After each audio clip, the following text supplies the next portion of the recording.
आदाब, खुशामदीद। पॉडकास्ट के साथ हाजिर हूँ मैं आपकी होस्ट रेशमा आफ्ताब। आज हम बात करेंगे कश्मीर में सियासी सूरत हाल की। कश्मीर में अब तक लोकसभा इंतखाब के लिए किसने किसका साथ छोड़ा, किसको नई ज़मीन तलाश करनी पड़ी और कौन किससे है नाराज़ और कौन सी पार्टी बनेगी आवाम का इंतखाब। बात करते हैं कश्मीर के सियासी दंगल की। लोकसभा इंतखाब 2024 के लिए कश्मीर में 5 मरहलों में इंतखाब होने और इन 5 सीटों में 19 अप्रैल को उधमपुर, 26 अप्रैल को जम्मू, 7 मई को अनंतनाग राजौरी, 13 मई को श्रीनगर और 20 मई को बारामूला में इंतखाब होने हैं। सबसे अहम बात जो है वो ये है कि 370 हटने के बाद ये पहला आम इंतखाब है जो हो रहा है और देखने वाली बात ये होगी कि बीजेपी का दावा सच होता है या बाकी पार्टियों का। खैर ये तो वक्त बताएगा। हम आपको बताएं कि बीजेपी और कांग्रेस अलायंस के अलावा कश्मीर में इलाकाई पार्टियां भी हैं जो इस बार के आम इंतखाबात में बढ़ चढ़कर हिस्सा ले रही हैं। उनमें JKNC, JKPDP, JKPC, DPAP अपनी पार्टी अहम है और इसके अलावा भी कई पार्टियां हैं। अब तक जिन पार्टियों ने अपने उम्मीदवारों का ऐलान किया है उनमें बीजेपी ने सबसे पहले जम्मू की 2 सीटों पर अपने उम्मीदवारों का ऐलान किया। बीजेपी ने उधमपुर से डॉक्टर जितेंद्र सिंह तो जम्मू से जिकुल किशोर शर्मा को अपना उम्मीदवार बनाया। तो कांग्रेस ने बीजेपी छोड़कर आए चौधरी लाल सिंह को जितेंद्र सिंह के मुकाबले में उतारा, जबकि रमन भल्ला को जम्मू सीट से उम्मीदवार बनाया। हालांकि कांग्रेस और NC के अलायंस के सबब कांग्रेस जम्मू की 2 सीटों पर और NC कश्मीर की 3 सीटों पर अपना उम्मीदवार खड़ा करेगी।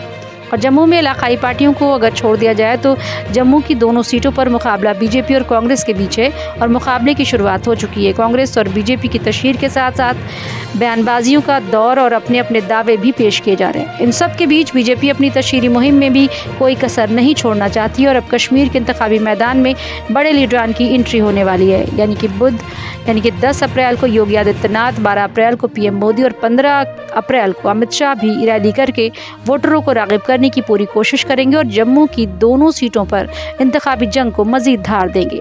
अब बात करते हैं इंडिया अलायंस से अलग हुई महबूबा मुफ्ती की। हालांकि कांग्रेस कह रही है कि महबूबा मुफ्ती से अलायंस अलग नहीं है, बल्कि वो लोकसभा इंतखाब में अलायंस का हिस्सा नहीं, असम्बली इंतखाब में अलायंस के साथ होंगी। खैर, महबूबा मुफ्ती और उमर अब्दुल्ला की गुज़िश्ता दिनों की तकरार ये रंग लाई कि महबूबा मुफ्ती ने कश्मीर की 3 सीटों पर अपने उम्मीदवारों के नामों का ऐलान कर दिया और ख़ुद भी अनंतनाग सीट से मैदान में उतर गई हैं। महबूबा मुफ्ती के मुकाबले में NC के मियां अल्ताफ़ तो दूसरी तरफ DPAP के सदर ग़ुलाम नबी आज़ाद हैं। यहाँ भी मुकाबला सख्त है। हालांकि ग़ुलाम नबी आज़ाद ने इस बीच बड़ा बयान देते हुए ये इशारा दिया कि पार्टी ने उनके नाम का ऐलान अनंतनाग सीट से कर दिया, लेकिन इस सीट से उनका लड़ना अभी तय नहीं है।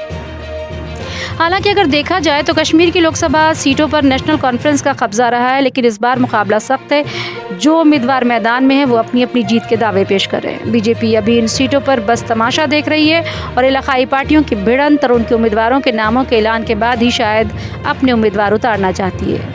इसलिए अभी तक बीजेपी कश्मीर की 3 सीटों में से एक पर भी अपने उम्मीदवार नहीं उतार सकी है, ना ही किसी तरह का इशारा दिया है। पहले ये कयास लगाए जा रहे थे कि तीसरा महाज तैयार होगा और शायद इस तीसरे महाज के क़याम में आने के बाद बीजेपी इस अलायंस के साथ इत्तेहाद में शामिल हो जाए।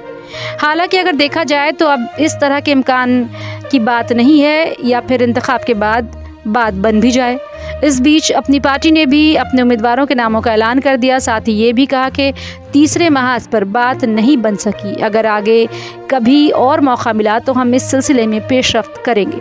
JKPC की बात करते हैं। गुज़िश्ता दिनों JKPC के सदर सज्जाद गनी लोन ने कहा कि वो जम्मू सीट से अपने उम्मीदवार नहीं उतारेंगे जहां से बीजेपी इंतखाब लड़ रही है। उनकी पार्टी इस इंतखाब में वोटों की तकसीम नहीं होने देगी और अगर लगेगा कि किसी भी हिमायत की उन्हें ज़रूरत है तो वो मांगने से पीछे भी नहीं हटेंगे और कश्मीर के दुश्मनों को जीतने भी नहीं देंगे। हालांकि उन्होंने इस बात का इंकशाफ नहीं किया कि आखिर कश्मीर का दुश्मन कौन है। इन सब के बीच सज्जाद लोन भी बारामूला सीट से इंतखाबी मैदान में है।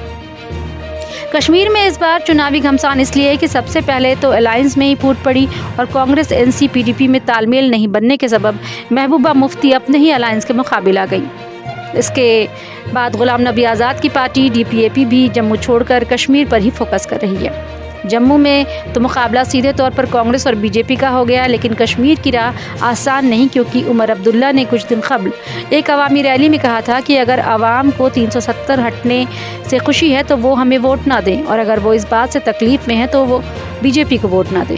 और उमर अब्दुल्ला के इस बयान पर बीजेपी ने काफ़ी वावैला भी मचाया था। खैर, कश्मीर की तीनों सीटों पर पहले कांग्रेस और अब कुछ सालों से एनसी का कब्जा था और पीडीपी, डीपीएपी, जेकेपीसी अपनी पार्टी और अब बीजेपी एनसी के मुकाबिल है और किसको अवाम अपनी पसंद बनाते हैं।